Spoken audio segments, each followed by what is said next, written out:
হযরতে ওমর তাকায়া দেখে রাস্তার মধ্যে হাউমাউ করে যুবকের কান্না। যুবক চোখের পানি ফেলায়া ফেলায়া কান্না করে। হযরতে ওমরের যুবকের কান্না দেখে নিজের চোখ দিয়া পানি চলে আসলো। যুবকেরে বলে, যুবক রে, কেন তুমি চোখের পানি ফেলায়া কান্না করো? বলে, আমি অনেক বড় পরিমাণে গুনাহ করে ফেললাম, এজন্য আমি কান্দি। আমার গুনাহের ভয়ে আমি চোখের পানি ফেলায়া কান্না করি। এটা বলার পরে ওমর বলে, তুমি বলো না কি গুনাহ করলা, আমারে জানায়া দাও। যুবক ওমরের বলতে চায় না। হযরতে ওমর চোখের পানি মুছতে মুছতে মুছতে আমার মায়ার নবীর সামনে রওনা। আমার নবীর সামনে যখন যায়, নবী তাকায়া দেখে হযরতে ওমরের চোখের মধ্যে পানি দেখা যায়। নবী কয়, ওমর রে, জীবনে কোনোদিন তোমার চোখের মধ্যে আমি পানি দেখলাম না, কেন তুমি চোখের পানি ফেলায়া কান্না করো? আমি নবীরে জানায়া দাও। হযরতে ওমর বলে, নবী আমার, আমি ওই যুবক একটা দেখে আসলাম রাস্তার মধ্যে হাউমাউ করে কান্না করে, তার কান্না দেখে আমি নিজেও চোখের পানি ফেলায়া ফেলায়া কান্না করলাম। মায়ার নবী কয়, রে ওমর, যুবক কেন কান্না করে? নবী গো, যুবক আমারে বলে নাই কেন চোখের পানি ফেলায়া কান্না করে, আমারে বলে নাই। মায়ার নবী কয়, ওমর যাও যাও, যুবকের দরবারে যাও, যুবকের দইরা আমি নবীর সামনে আইনা বসাইয়া দাও। হযরতে ওমর গেলেন, যুবকের দইরা নবীর দরবারে আনলেন। যুবক কান্না করে। মায়ার নবী কয়, যুবক তুমি কেন চোখের পানি ফেলায়া কান্না করো? কয়, নবী আমার, আমি অনেক পরিমাণে বড় গুনাহ করলাম, এজন্য ওই গুনাহের ভয়ে আমি চোখের পানি ফেলায়া ফেলায়া কান্না করি। মায়ার নবী কয়, রে যুবক, তুমি এত পরিমাণ বড় গুনাহ করলা যার কারণে কান্না করো? কয়, হ, অনেক পরিমাণে গুনাহ বড়। কয়, তোমার গুনাহ বড় নাকি আমার মাওলার আরশ বড়? কয়, নবী গো, আমার গুনাহ বড় না, আমার গুনাহ বড়, আল্লাহর আরশটা আমার গুনার চাইতে বড় না। আমার মায়ার নবী কয়, যুবক, তোমার গুনাহ বড় নাকি আমার মাওলার কুরসিটা বড়? কয়, নবী গো, আমার গুনাহ বড়, আল্লাহ তাআলা যেই কুরসির মধ্যে বসে ওই কুরসিটা বড় না। তাহলে তুমি কি গুনাহ করলাম? শিরকের গুনাহের মধ্যে লিপ্ত হলা কিনা, অথবা তুমি কোনো কুফরি করলা কিনা, অথবা কাউরে মেরে ফেললা কিনা? যুবক জানায়া দেয়, নবী আমার, আমি কাউরে মারি নাই, আমি কাউরে হত্যাও করি নাই গো নবী আমার, আমি কারো মনের মধ্যেও আঘাত দেই নাই গো পয়গম্বর। তবে আমি কি করেছি জানেন? আমি যখন কোনো লাশ কবরের মধ্যে দাফন করা হয়, আমি কবরটা খনন করে ওই কবর থেকে লাশের কাফনটা চুরি করে আইনা বাজারে নিয়ে যাই, এটা আমি বিক্রি করি, এটা আমার কন্টিনিউ ওয়ার্ক, আমি এভাবে জীবিকা নির্বাহ করি। একদিন আমি গত 4-5 দিন আগে একটা কবরের মধ্যে যখন যাই, মাটি সরে যখন কবরের মধ্যে আমি ঢুকে গেলাম, আমি ঢুকার পরে দেখি ওই কবরের মধ্যে একটা যুবতীর লাশ দেখা যায়। শয়তানের ধোঁকায় পড়ে গেলাম। আমি মনে মনে ভাবলাম, কাফনটা চুরি করার পরে এই মহিলাটার সাথে জেনা করতে পারলে দুনিয়ার কেউ আমারে দেখবে না। আমি ওই কবরের মধ্যে ওই মহিলার লাশ থেকে কাফনটাকে বের করেছি। আমি কবরের মধ্যে ওই মহিলার সাথে জেনা করেছি। ও পয়গম্বর, জেনা করার পরে যখন আমি উঠব, কাফনটা নিয়ে কবর থেকে যখন বের হয়ে আসব, আমি যখন মাটি চাপা দিয়ে চলে আসবো, এমন একটা সময় যখন হয়ে গেল, কে যেন গায়েব থেকে আওয়াজ দেয়, একটা অদৃশ্য থেকে সাউন্ড আমি পেয়ে গেলাম। আমার ডেকে বলে, রে যুবক, তোর কি ঘরের মধ্যে মাও নাই? তোর কি ঘরের মধ্যে বোনও নাই? তোর কি কেউ নাই যার জন্য বিন্দু মাত্র মায়াও তোর মনের মধ্যে নাই?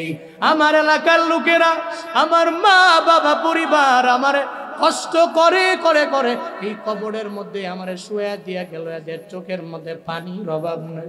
এরা আমারে গোসল করাইয়া, জীবনের শেষ গোসল দিয়া কাফন পরাইয়া এরপরে দাফন কাজ সম্পাদন করে এরা চলে গেল। ও যুবক রে, তুই আমার সাথে জেনার কাজের মধ্যে লিপ্ত হয়ে গেলা, আবার আমার অপবিত্র বানাইয়া যুবক তুই কোন দিকে রওনা হয়ে যাও? ওই নবীর দরবারে বলে, হুজুর, আমি যখন উঠবো বাপ, আমারে বারবার ওই মহিলাটা আমারে বলতে লাগলো, মনে হয় একটা গায়েব থেকে আমি আওয়াজটা আমার কানের মধ্যে বেজে উঠলো মনে হয়। ওই মহিলা ডেকে বলে, ওরে যুবক, এই কবরের মধ্যে কি তোর আশা লাগবে না? একদিন এই কবরের মধ্যে তোরও আসা লাগবে। ওদিন যদি তোর সাথে কেউ অন্যায় করে তোর কাফনটাকে চুরি কইরা নিয়ে যায়, ওদিন তো চোখের পানি ফেলে কান্না করলেও না পাবে না। যুবক রে, কবরে কি আসবি না? একদিন কি তোর কবরের মধ্যে যাওয়া লাগবে না?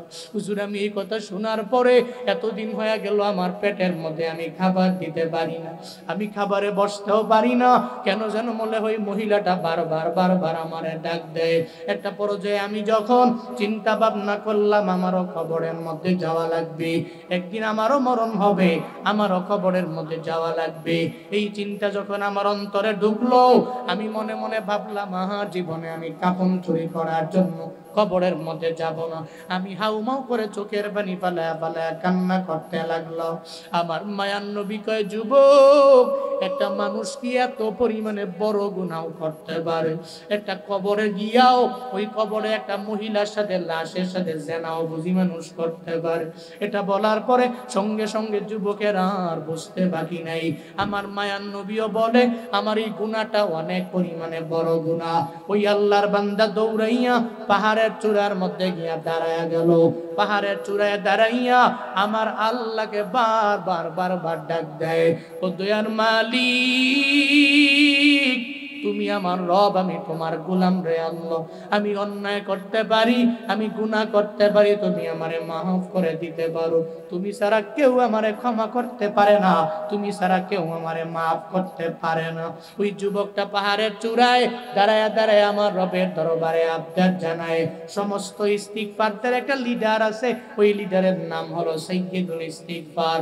আল্লাহুম্মা আনতা রাব্বি লা ইলাহা ইল্লা আনতা খালাকতানি ওয়া আনা আবদুক ওয়া আনা আলা আহাদিক ওয়া ওয়া'দিকা মাসতাতা'তু আউযু বিকা মিন শাররি মা সানা'তু আবু'ু লাকা বিনি'মাতিকা আলাইয়া ওয়া আবু'ু লাকা বিযামবি ফাগফিরলি ফাইন্নাহু লা ইয়াগফিরুদ যুনুবা ইল্লা আনতা। এই সাইয়্যিদুল ইস্তিগফারটা ওই যুবক পাহাড়ের চূড়ার মধ্যে দাঁড়ায়া বারবার কান্দে, আল্লাহকে ডেকে বলে, রে মালিক, দুনিয়ার সব মানুষ আমারে ফিরাইয়া দিলেও তুমি আমারে ফিরাইয়া দিতে পারো না। আমি গুনাহ করেছি, আমি অন্যায়ের লাইনে অগ্রগামী হয়ে গেলাম। আল্লাহ গো, তুমি চাইলেই তো আমার গুনাহগুলোকে মাফ করে দিতে পারো। একটানা 40 দিন আল্লাহর ওই বান্দা পাহাড়ের চূড়ার মধ্যে দাঁড়ায়া রবের দরবারে কান্দে। আল্লাহর কাছে ওই কান্নাটা বড্ড পছন্দ হয়ে যায়। আল্লাহ কয়, জিবরাইল, নবীর দরবারে তুমি চলে যাও, আমার নবীরে 2টা প্রশ্ন করবা, এরপরে ওই ব্যক্তির ক্ষমার ব্যাপারে জানায়া দিবা। জিবরাইল নবীর দরবারে আসলেন, আয়েশা বলে, ও পয়গম্বর, এই বিশাল আসমান জমিনের মালিক কে? আমার নবী জানায়া দিলেন, আল্লাহ। কে? নবীরে জানায়া দেয়, আসমান জমিনের মালিক কে? নবী কয়, আল্লাহ। এরপরে কয়, আসমানের নিচে জমিনের উপরে যত মাখলুকাত, এই সমস্ত মাখলুকাতের রিজিকের ব্যবস্থা কে করে? নবী কয়, জিবরাইল রে, এই সমস্ত মাখলুকাতের রিজিকের ব্যবস্থা একমাত্র আল্লাহ করে, আল্লাহ ছাড়া কেউ করতে পারে না। আপনারাই বলেন তো, এই গরিবেরা মাঝে মাঝে গরিব হওয়ার পরে রাগান্বিত হয়ে গেলেন, ক্রোধান্বিত হয়ে গেলেন, মনে রাখবেন কোনো চিন্তা নাই, রিজিকের দায়িত্বভার আমার মাওলা আওয়ামী লীগের হাতে দেয় নাই, বিএনপির হাতে দেয় নাই, জামাতের হাতের মধ্যে দেয় নাই, হেফাজতের হাতে দেয় নাই, জাসদ বাসদের হাতের মধ্যে দেয় নাই, ডোনাল্ড ট্রাম্পের হাতে দেয় নাই, জো বাইডেনের হাতের মধ্যে দেয় নাই। রিজিকের দায়িত্বভার একজনের কাছে, চিল্লায়া বলো তার নাম। মায়ান নবী বলে, সাহাবায়ে কেরাম, রিজিক নিয়ে কেন চিন্তা করো? রিজিক নিয়ে চিন্তা কইরা কোনো লাভ নাই। কেন চিন্তা করো? একটা পাখির দিকে তাকায়া দেখ, ওই পাখিটা সকালবেলা ঘর থেকে বের হয়ে গেল, সকালবেলা ঘর থেকে বের হয়ে যায়, ওই পাখির ঘরের মধ্যে পাখির ছানা আছে, সারাদিন লাগায়া ঘুরে, এরপরে রাতের বেলা আবার ঘরের মধ্যে বাচ্চাদের জন্য খাবার নিয়ে ফিরে। ও সিরাজগঞ্জের মুসলমান, আমার একটু বলো না, এই যে পাখিটা ছানার জন্য খাবার নিয়ে যায়, তার বাচ্চার জন্য খাবার নিয়ে যায়, কয়দিন আমি আর আপনি খাবার দিলাম? কয়দিন দিছি? কোনো দিন? একদিন পাখিরে খাবার দিলে দ্বিতীয় দিন আর নাই। তাহলে এই পাখি ঘুরে কেমনে? এই পাখি চলে কেমনে? এই পাখিরে খাওয়ায় কেডা? আরো জোরে বলতে হবে, কে? পাখিরে তো খাওয়ায় আল্লাহ, আল্লাহ খাওয়ায়। জিব্রাইল কয় নবী, যে আল্লাহ আসমানের মালিক, যে আল্লাহ হলো জমিনের মালিক, যে আল্লাহ সবার রিজিকের ব্যবস্থা করে, ওই আল্লাহ কি এই যুবকের ছোট্ট একটা গুনাহও কি মাফ করতে পারে না? যদি এটা বড় গুনাহ হয় করতে পারে, আল্লাহ চাইলে কারো কাছ থেকে পারমিশন নেওয়া লাগবে না। এবার জিবরাইল কয় নবী যান যান, যুবকেরে আপনার দরবারে আনেন। যুবকেরে আনা হলো, মায়ান নবীরে বলে গেল, হে নবী আমার এই যুবকেরে জানায়া দেন, যুবক 40 দিন লাগায়া পাহাড়ের চূড়ার মধ্যে দাঁড়াইয়া এত যে কান্নাকাটি করলো, তার এই কান্নাকাটি আমার রবের দরবারে কবুল হয়ে গেল, আমার রবের দরবারে গ্রহণযোগ্য হয়ে গেল। ওই যুবকের এত বড় গুনাহ আমার মাওলার কাছে কান্না করার কারণে আল্লাহ তার গুনাহগুলো মাফ করে দিয়েছে। বলেন সুবহানাল্লাহ। কে মাফ করে দিয়েছে? কে করতে পারে? या इलाही तो मेरा गफ्फार है, या इलाही तो मेरा सत्तार है, या इलाही तो मेरा माबूद है, या इलाही तो मेरा माशूक है, या इलाही तो मेरा हन्नान है, या इलाही तो मेरा मन्नानो है। তাওবা করলে কে মাফ করে? এই কে মাফ করে? আজকে থেকে নিয়ত করেন, ডেইলি 100 বার না পারলেও, 50 বার না পারলেও, 20 বার না পারলেও, অন্তত পক্ষে 5 থেকে 10 বার রবের দরবারে তওবা করব। পারবো? পারবো তো ইনশাআল্লাহ। যদি জিন্দেগিতে গুনাহ থাকে তাহলে পারবেন, গুনাহ না থাকলে দরকার নেই। আল্লাহ আমাদের সবাইকে তাওবা করার তৌফিক দান করেন। জোরে বলেন আমিন। নবীজিকে আল্লাহ পাক জানায়া দিলেন, নবী আপনার বোঝাগুলো আমি আল্লাহ সরাইয়া দিলাম, সব বোঝা আমি আল্লাহ আপনার থেকে সরাইয়া দিলাম। নবী আমার আপনার পিঠটাকে আমি আল্লাহ পরিপূর্ণ মুক্ত বানাইলাম। যেই বুঝার বারে আপনার পৃষ্ঠদেশ পর্যন্ত নুয়ে পড়ল, এরপরে আল্লাহ পাক নবীরে জানায়া দেয়, ওয়ারাফা'না লাকা যিকরাক। জোরে বলেন আল্লাহু আকবার, আরো জোরে আল্লাহু আকবার। আল্লাহ পাক বলেন নবী আমার, 1 নম্বরে আমি আল্লাহ শরহে সদর করলাম, 2 নম্বরে আপনার পিঠ থেকে আমি আল্লাহ বোঝাগুলোকে নামিয়ে দিলাম, 3 নম্বরে আপনার মান এবং মর্যাদা, আপনার সম্মানটা আমি আল্লাহ নিজেই বাড়ায়া দিলাম।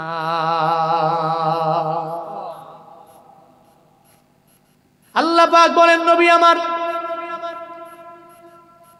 কালেমার মধ্যে আমি রবের নামের পরে আপনার নাম আছে না নাই? আছে না নাই? ও পয়গম্বর, শুধু তাই না, কালেমার পরে আপনার নাম, শুধু তাই না, আজান যখন দেওয়া হবে নবীর নাম বাদ দিলে আজান হবে না, একামত যখন দেওয়া হবে নবীর নাম বাদ দিলে একামত দেওয়া হবে না। শুধু তাই না রে বাবা, এই যে খতিব সাহেবেরা জুমার মধ্যে খুতবা দেয়, ওই জায়গার মধ্যে নবীর নাম আছে না নাই? আছে না নাই? আল্লাহ কয় নবী আমার, ওয়ারাফা'না লাকা যিকরাক, আমি আল্লাহ আপনার সম্মানটা বাড়ায়া দিলাম, আপনাকে আমি আল্লাহ স্মরণ করলাম সব জায়গার মধ্যে, আপনার মর্যাদা, আপনার মান, আপনার শরফ, আপনার করম সব কিছু আমি আল্লাহ বাড়ায়া দিলাম। শুধু তাই না, আপনার লালা মুবারকের মধ্যে এত পরিমাণে আমি পাওয়ার দিয়া দিলাম, এই লালা মুবারকের মধ্যে এত পরিমাণে শক্তি আমি আল্লাহ দিলাম। এই লালা মুবারকে কত পরিমাণে পাওয়ার জানুনি রে বাবা, মনোযোগের কান লাগায় শুইন রে বাপ। খন্দকের যুদ্ধে রহমাতুল লিল আলামিন যখন চলে গেলে, ওই খন্দকের যুদ্ধে নবী নিজে কাজের মধ্যে নামলেন। খন্দকের যুদ্ধে খাল খনন করার কাজে 1500 জন সাহাবার সঙ্গে আমার নবী আছে। নবী নিজেও খাল খনন করার জন্য পাহাড় থেকে এই পাথরগুলোকে উঠে উঠে খনন করতে লাগলেন। একটা পর্যায়ে 1500 জন সাহাবা ক্ষুধার্ত হয়ে পড়লেন, আমার মায়ার নবীও ক্ষুধার্ত হয়ে পড়লেন। আমার মায়ার নবী ক্ষুধার যন্ত্রণায় পেটের মধ্যে পাথর পর্যন্ত বেঁধে ফেললেন। হযরতে জাবের তাকায়া দেখে আমার মায়ার নবী যখন পাথর উঠানোর জন্য খালের মধ্যে নামে, খাল খনন করার জন্য এমন একটা পর্যায়ে পাথর উঠাইতে যাই আমার নবী সোজা হয়ে দাঁড়ায় না, কেন যেন বাঁকা হয়ে যায়। হযরতে জাবের এটা দেখার পরে চিন্তায় পড়ে গেল। হযরতে জাবের দৌড়ে যায় আমার মায়ার নবীর দরবারে গিয়া বলে, পয়গম্বর আমার, আপনি কেন বারবার বাঁকা হয়ে থাকেন, কেন আপনি সোজা হন না? আমার মায়ার নবী ডেকে বলে, এরে জাবির, আমি নবীর পেটের মধ্যে খাবার নাই, কতদিন হয়ে গেল পেটের মধ্যে খাবার দিতে পারি না, যার কারণে আমি পেটের মধ্যে পেটের ক্ষুধায় পাথর বাঁধলাম, আমি সোজা হয়ে দাঁড়াইতে পারি না। এমন একটা হালাত হয়ে গেল, সোজা হয়ে দাঁড়াইলে এই পাথরটা পড়ে যাবে, আমার পেটের ক্ষুধার যন্ত্রণা বেড়ে যাবে, এই কারণে আমি পেটের মধ্যে পাথর বাইন্দা আমি বাঁকা হয়ে কাজের জন্য আমি মগ্ন হয়ে গেল। হযরতে জাবের কান্না করে, আমার মায়া নবীর এই কথা শোনার পরে জাবেরের চোখ দিয়া পানি পড়ে। হযরতে জাবের ডেকে বলে, ও পয়গম্বর, আমি একটু বাড়িতে যাব, আমারে পারমিশন দিয়া দেন, আমারে অনুমতি দিয়া দেন। হযরতে জাবের যখন বাড়ির মধ্যে চলে যায়, যা কয়, বিবি সাহেবা, ঘরের মধ্যে খাবার আছে নি? আমি জাবের রে বলো না, কয়, স্বামী গো, ঘরের মধ্যে চারজনের খাবার আছে, 4 জন খেতে পারবে। যখন এই কথা বললো, সঙ্গে সঙ্গে জাবের বিবিরে জানায়া দেয়, বিবি আমার, নবী যদি না খাইয়া পেটের মধ্যে পাথর বান্ধি, আমার ঘরে যদি খাবার থাকে, তাহলে জীবনেও কোনোদিন আমার আল্লাহ আমার প্রতি রাজি হবে না, আল্লাহ আমার প্রতি রাগান্বিত হবে। তুমি এই 4 জনের খাবারটাকে আমার নবীর জন্য রেডি করে দাও, আমি এখন যাব, আর যাইয়া আমার নবী রে আমি দাওয়াত দিয়ে আনবো। পড়েন সুবহানাল্লাহ। আমি যাব, ঘরে আমার খাবার আছে, কিন্তু নবীর পেটে খাবার নাই। আমার পেটে খাবার থাকার পরেও নবীর পেটে খাবার না থাকলে, তাইলে তো আমি জাবেরকে আল্লাহ হাসরের ময়দানে প্রশ্ন করলে জীবনেও কোনোদিন আমি এই প্রশ্নের জবাব দিতে পারবো? আমি কি দোয়া দিয়ে দিমু? হ্যাঁ, তাহলে উঠতেছে কেন পড়া? কি আপনারা মনে করছেন আমার শরীরের রং বেশি, আপনাদের রং নাই? আমার শরীরের রং এত নাই, আমি চাইলে দোয়া দিয়ে যাবো শেষ। একটু বসেন, ধৈর্য সহকারে বসেন। ধৈর্য নাই, খালি দৌড় মারে। আল্লাহ সঠিক বুঝদান করেন, জোরে পড়েন আমিন। হযরতে জাবের বলেন, উনি উঠছে কেন? উঠছে কেন আপনি?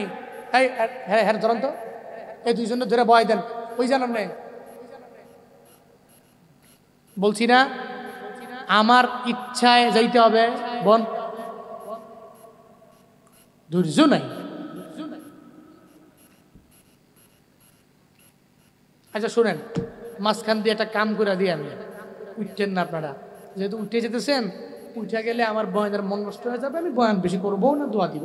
শুনেন, এই মাহফিল করতে এদের অনেক পরিশ্রম হয়েছে, শুরুতে আমি বলতাম, কিন্তু এরপরেও 1 মিনিট 2 মিনিট সময় দিবেন, একটা চাদর নিয়ে যাবে, যে যা পারেন। এই যুবকেরা কালেকশন করছে, করে না, আমার আগের বক্তা উনি করছেন, করেন নাই, কিন্তু কালেকশন করে না, আদায়ও করে না। আমাকে জাস্ট রিকোয়েস্ট করছে, একটা রুমাল যাবে, একটা রুমাল অথবা চাদর নিয়ে যাবে, যে যা পারেন, অন্তত পক্ষে সর্বনিম্ন 50 থেকে নিয়ে 100 টাকা নিজের টাকায় আসছেন আমি জানি, এরপরেও একটু যুবকদেরকে ইন্সপায়ার করার জন্য অল্প কিছু টাকা দিয়ে শরীক হয়ে যান, এটা ভালো কাজে, এটা নেকের কাজে। কে নামবে? যান, 2-3 জন লোক উঠেন, একটু এই দানটা একটু কালেকশন করেন, এরপরে আমরা হযরতে জাবেরের নবীর বরকতের সেই ঘটনাটা শুনবো। একটু যান, উঠেন, 2-3 জন লোক উঠেন, সবাই প্রত্যেকে, একটা মানুষও খালি ফিরবেন না, অল্প হইলে অল্প একটু শরীক হয়ে যাবে, একটু জিকির করেন, লা ইলাহা ইল্লাল্লাহ, সবাই লা ইলাহা ইল্লাল্লাহ, সবাই লা ইলাহা। আমি কিন্তু উঠতে বলি নাই, জিকির করতে বলছি, লা ইলাহা ইল্লাল্লাহ, সবাই লা ইলাহা ইল্লাল্লাহ, লা ইলাহা। এই যে পাবলিক কি চালাক দেন, ওরে সুবহানাল্লাহ। হ্যাঁ একটু ভাই আমি বুঝি না, একটু 1-1.5 মিনিট 2 মিনিট সময় সহ্য হয় নাই। একটু বসেন বসেন, যান যান রুমাল নিয়ে যান, যে যা পারেন। লা ইলাহা ইল্লাল্লাহ, সবাই লা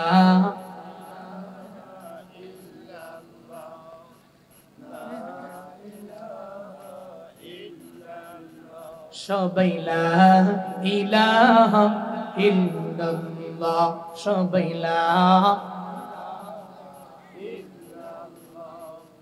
কি শুনেন, হযরতে জাবের বলেন, শুনেন আর যারা যা পারেন শরীক হয়। হযরতে জাবের বলেন, আমার ঘরে খানা থাকবে, নবী খাবে না, আল্লাহ যদি কিছু বলে জবাব দিব কেমনে? এই চিন্তা করে হযরতে জাবের বিবিকে বললেন খাবার রেডি কর, আমি নবীকে যে দাওয়াত দিয়ে দিব। হযরতে জাবের দৌড়ে রাহমাতুল্লিল আলামিনের দরবারে চলে গেলেন। খন্দকের ময়দানে যে নবীরে বলে, ও পয়গম্বর,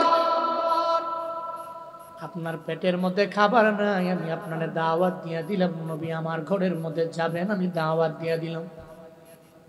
নবী আমার ঘরের মধ্যে 4-5 জনের খাবার আছে, আপনাকে ওই জায়গা থেকে আমি দাওয়াত দিলাম, কারণ নবী আপনার পেটের ক্ষুধার যন্ত্রণা মনে হয় আমার পেটের মধ্যে যন্ত্রণা ভুগতেছি আমি। আপনার পেটে ক্ষুধা থাকা মানে আমি জাবেরের পেটের মধ্যে ক্ষুধা লেগে আছে, নবী আপনারে দাওয়াত দিয়ে দিলাম।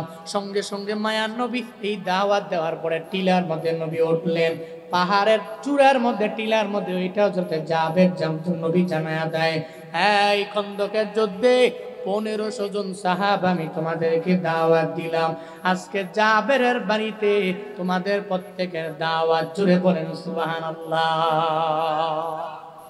হযরতে জাবের চিন্তায় পড়ে গেলেন,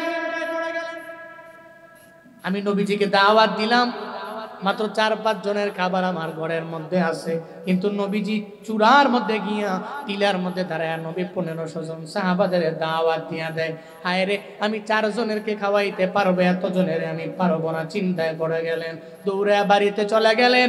একটা পর্যায়ে বাড়ির মধ্যে যায় জানায়া দেয়, বিবি আমার, আমি তোমার দরবারে হাজির কেন আসলাম জানো নি? নবীরে দাওয়াত দিলাম, নবী তো একা আমার বাড়ির মধ্যে আসতে রাজি না, কারণ নবী তো এতগুলা সাহাবায়ে কেরাম রাইখা আমার ঘরের মধ্যে আসবে না। সব সাহাবায়ে কেরামের টিলার মধ্যে দাঁড়ায় আমার নবী দাওয়াত দিয়ে দিলেন। একটা পর্যায়ে কথা বলার পরে বিবি জানায়া দেয়, ও স্বামী আমার, তুমি চিন্তা করিও না, বিন্দু মাত্র পরিমাণ টেনশন তুমি করিও না, তুমি চিন্তা করিও না স্বামী আমার। তুমি দাওয়াত দিছো কারে? কয় নবীরে। 1500 জন সাহাবা দাওয়াত দিছে কে? বলেন নবী। তুমি দাওয়াত দিছো নবীরে, নবীয়ে দাওয়াত দিছে সাহাবাদেরকে। তুমি চিন্তা করো তোমার নবীরে নিয়া, এ 1500 জন সাহাবার চিন্তা তোমার করা লাগবে না। 1500 জন সাহাবার চিন্তা করবে আমার মায়ার নবী। আমার নবী যদি অপমানিত হয়ে যায়, আমার আল্লাহ তো দেখে পরিপূর্ণ জানে। আমার নবীর সম্মান কেমনে বজায় রাখতে হবে, এই ব্যাপারে আমার আল্লাহ দেখবে, তোমার চিন্তা করার দরকার নাই। বলেন সুবহানাল্লাহ। এমন বিবি তো প্রয়োজন। স্বামী বিপদের মধ্যে পড়ে গেল, জানায়া দিল, স্বামী আমার, চিন্তা করার দরকার নয়, টেনশন করার বিন্দু মাত্র পরিমাণ প্রয়োজন নাই। তুমি দাওয়াত দিছো নবীরে, নবী দাওয়াত দিছে 1500 জন রে। এবার নবী চিন্তা করবে, তোমারটা নিয়ে তুমি চিন্তা করো। অন্য বিবিরা হইলে বলতো, এই ওই হুজুরে বলো, হুজুর যাতে না আসে, যা ধমক দিয়া হুজুরে বলো, হুজুরে একজন দাওয়াত দিলাম কেন 40 জন সঙ্গে করে নিয়ে আসলো। এই যে মাঝে মাঝে আমরা বয়ানের মধ্যে যাই, এমন খাবার দাবার কর্মেওয়ালা কিছু ব্যক্তিরে আমরা পাই, যদিও বলা ঠিক না। হঠাৎ করে একদিন রংপুরের বদরগঞ্জের প্রোগ্রামে আমি গেলাম, যাওয়ার পরে মোহতামিম সাহেব নাকি বললো 2 জনের খাবার রেডি করবেন, 2 জন হুজুর আপনার ঘরের মধ্যে খাবে। আমরা 2 জনে গেলাম, 2 জনে যাওয়ার পরে সঙ্গে আর একজন বাড়তি ওই এলাকার একজন লোক, আমার শুভাকাঙ্ক্ষী, এই 3 জনের নিয়ে গেলাম। একটা পর্যায়ে হুজুরকে নাকি যে গালি গালাজ করলো। আমি 2 জনের খাবার পাকাইলাম, কেন 3 জন আসলো? কি কয়? 2 জনের খাবার পাকাইলাম, 3 জন কেন আসলো? এর মানে বোঝা গেল এমন কিছু ব্যক্তিও আছে না নাই, এর বউ মনে এর এমন ঠেলা দিছে, এই খাবার নাই ঘরের মধ্যে, 2 জনের জায়গায় 3 জন আইছে কে? কিন্তু বিবি যদি হযরতে জাবেরের বিবির মতো হও, বলতেছে চিন্তা করেন কেন, চিন্তা করেন কেন, টেনশন কেন? দাওয়াত দিয়েছেন আপনি নবীরে, নবী দাওয়াত দিছে তাদের সাহাবাদের, নবীর সাহাবাদেরকে। চিন্তা তো আপনার নবীকে নিয়ে, সাহাবীদের চিন্তা নবী করবে। ও তারাশের যুবক, এমন একটা বিবি তুমি ঘরের মধ্যে আনতে পারলে জীবন সুন্দর হয়ে যাবে। একবার দাম্পত্য জীবনটা আবার মাওলা এত পরিমাণের সুখময় বানায়া দিব। এমন বিবি ঘরে আইনো না যে বিবি সারা রাত লাগায়া ছবি দেখে, সিনেমা দেখে, নাটক দেখে। বাংলাদেশের এমন কোন নায়ক নাই যে নায়কের নাম জানে না। সব নায়িকার নাম জানে। রাতের বেলা ঘুমায় না, রাত 2টা-3টা পর্যন্ত একসাথে বৈশা সিনেমা ছবি দেখে। এমন একটা বিবি যদি ঘরের মধ্যে আনো, যেই বিবি কোরআন পড়তে পারে না, তিলাওয়াত করতে জানে না, জানলেও বছরে একবার কোরআন ধরে না। আবার যদি বলো হুজুর আমি আপনার দরবারে একটু দোয়া নেওয়ার জন্য চলে আসলাম, আমার ঘরে যাতে আল্লাহ পাক আজহারি হুজুরের মতো এমন একটা সন্তান যেন আল্লাহ দেয়, অথবা আল্লাহ পাক যাতে করে আল্লামা আশরাফ আলী থানভীর মতো ওলি বানায়া দেয়, এমন একজন কুতুব যাতে করে আমার বিবির ঘরের মধ্যে আসে।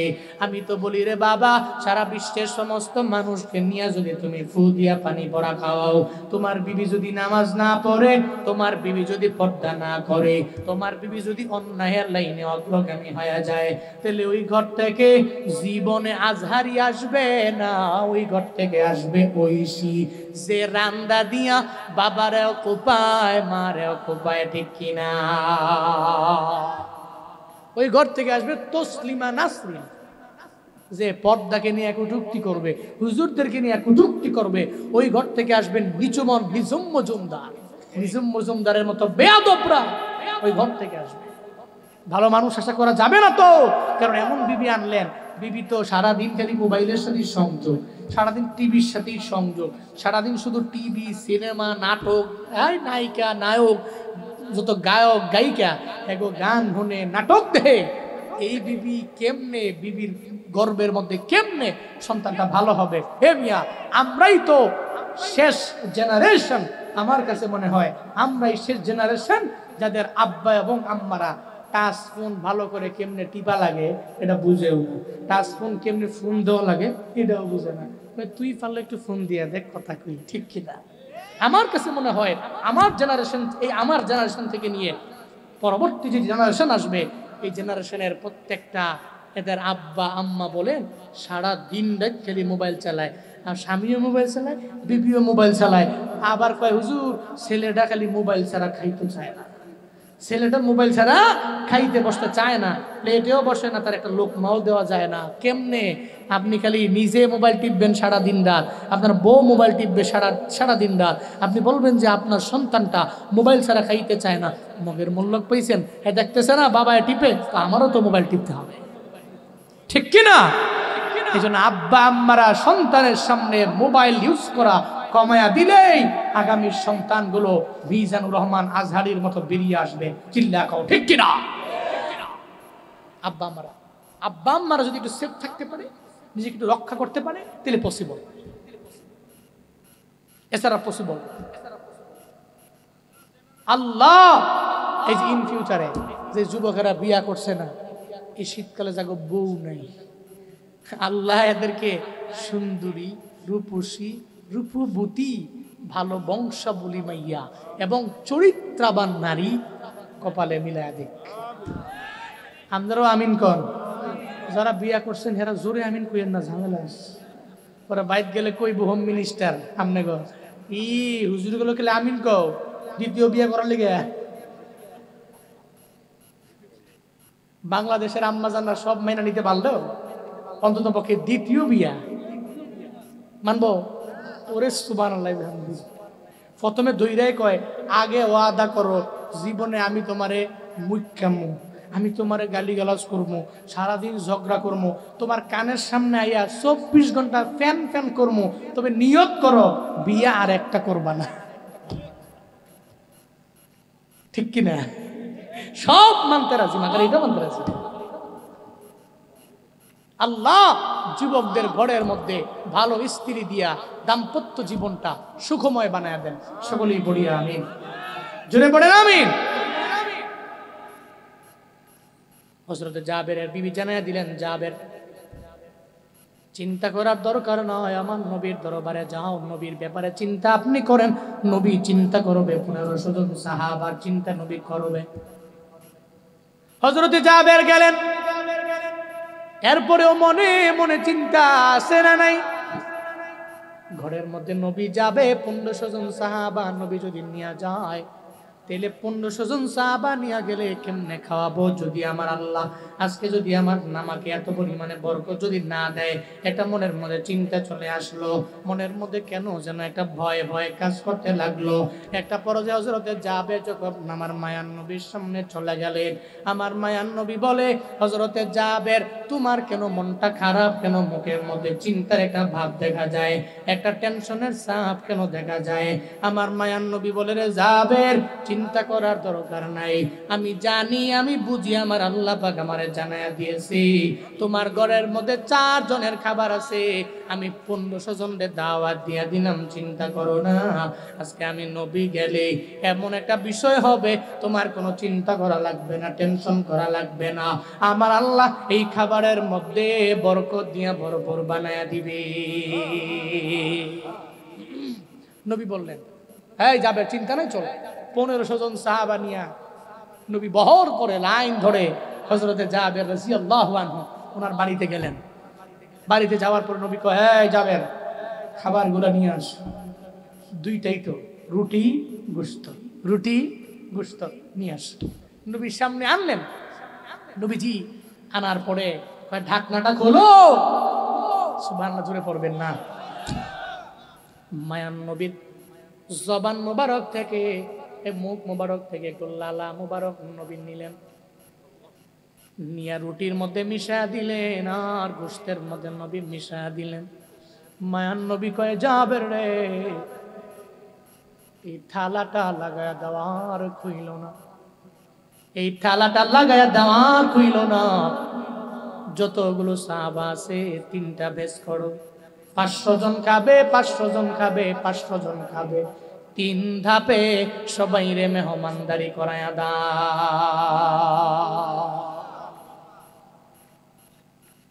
হযরতে জাবের ঢাকনা না খুলে খাবার দিতে লাগলেন।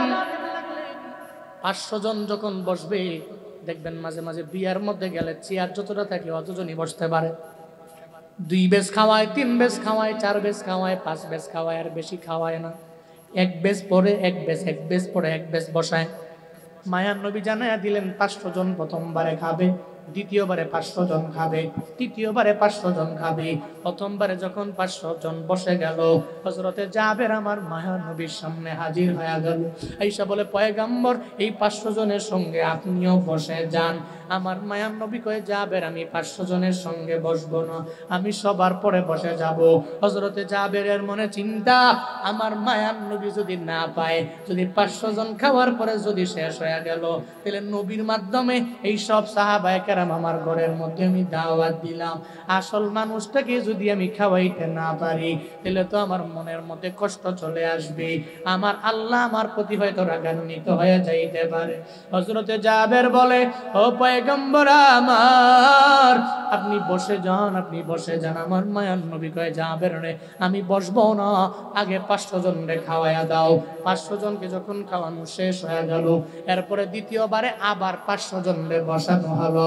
মায়ার নবী কয়, এই জাবের এবার 500 জনের খাবার দাও। হযরতে জাবের এবারও বলে, নবী আপনি একটু বসেন না, আপনি বসে গেলে আমার জন্য ভালো হয়। কেন? জাবের কয়, যদি 1000 খাওয়ানোর পরে খাবার শেষ হয়ে যায়, তাহলে আমার মায়ার নবী খাইতে পারবে না।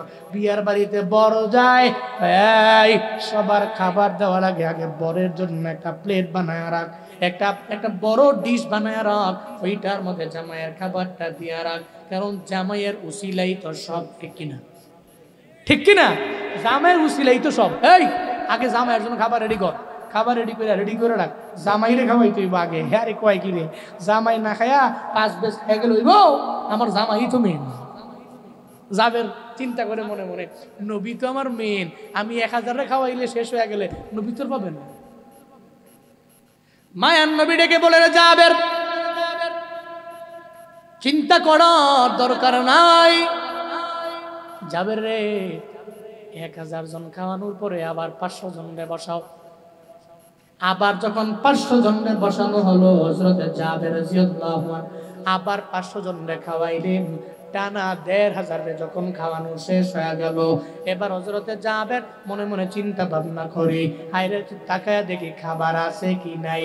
এটা দেখতে যায় যখন ওই তরকারির মানে গোশতের, যখন গোশতের পাতিলাটার থেকে যেই ভরাটা আছে, ঢাকনাটা আছে, যখন তিনি উঠায় ফেললেন, উঠায় ফেলার পরে আমার মায়া নবী জানতে পেরে জানায়া দেয়, এই জাবের তুমি কেন ঢাকনাটা উঠায় ফেললা? যদি তুমি আজকে ঢাকনা না উঠাইতা, এই মদিনার শুধুমাত্র আমার 1500 সাহাবায়ে কেরাম শুধু না, 2000ও না, 3000, 5000 না, এই মদিনার সব মানুষেরাও যদি আইসা তোমার ঘরের মধ্যে মেহমান হয়ে যাইতো, খাবার খাইয়া পেট ভরে বাড়িতে যাইতে পারত, এরপরেও বিন্দু থেকে বিন্দু মাত্র পরিমাণ তোমার পাতিনা থেকে কমতো না।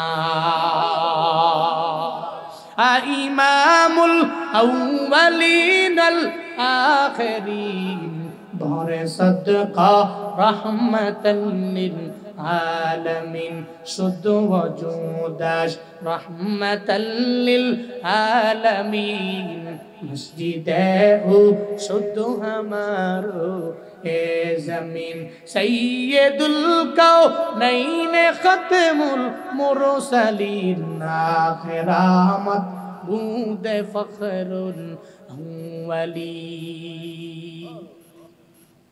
মায়ান নবী ডেকে বললেন, জাবের দুনিয়ার মধ্যে মদিনার সব মানুষ যদি তোমার ঘরের মধ্যে আসে, এরা যদি আইসা মেহমান হয়ে যায়, খাইতে থাকবে খাইতে থাকবে খাইতে থাকবে, এরপরেও পাতিল থেকে খাবার কমতি হবে না। এরপরে মায়ান নবী কয়, এবার আমারে দাও, তোমরা সবাই মিলা খাইতে বসো। দেখা গেল ওই খাবারটাই অবশিষ্ট রয়ে গেল, যেই খাবারটা ছিল, আর বাকিটা হলো আমার নবীর লালা মুবারকের পাওয়ার। ও সিরাজগঞ্জের মুসলমানেরা, আল্লাহ পাক যেই নবীর ব্যাপারে জানায়া দিলেন, নবী আপনার চিন্তা করার দরকার নাই, অরফানা লাকা যিকরাক, এর মানে আপনাকে আমি আল্লাহ আপনার সম্মান বাড়ায়া দিলাম, মর্যাদা বাড়ায়া দিলাম, আপনাকে আমি আল্লাহ বরকত দিয়ে ভরপুর বানায়া দিলাম। এই সম্মান আপনার। এরপরে আল্লাহ পাক বলছেন, ফাইন্না মাআল উসরি ইউসরান, ইন্না মাআল উসরি ইউসরা। জোরে বলেন আল্লাহু আকবার। আল্লাহ পাক বলছেন, এখন একটু দুঃখের সময় কাটছে, এই দুঃখের পরে আমি আল্লাহ আপনার জন্য এত সুখ আমি আল্লাহ আপনার জন্য রেখে দিলাম। নবী হে, দুঃখের পরে তো আপনার জন্য আমি আল্লাহ সুখ রেখে দিলাম। প্রথমে আয়াতের মধ্যে আল্লাহ পাক বলেন, ইন্না মাআল উসরি ইউসরান, ইন্না মাআল উসরি ইউসরা।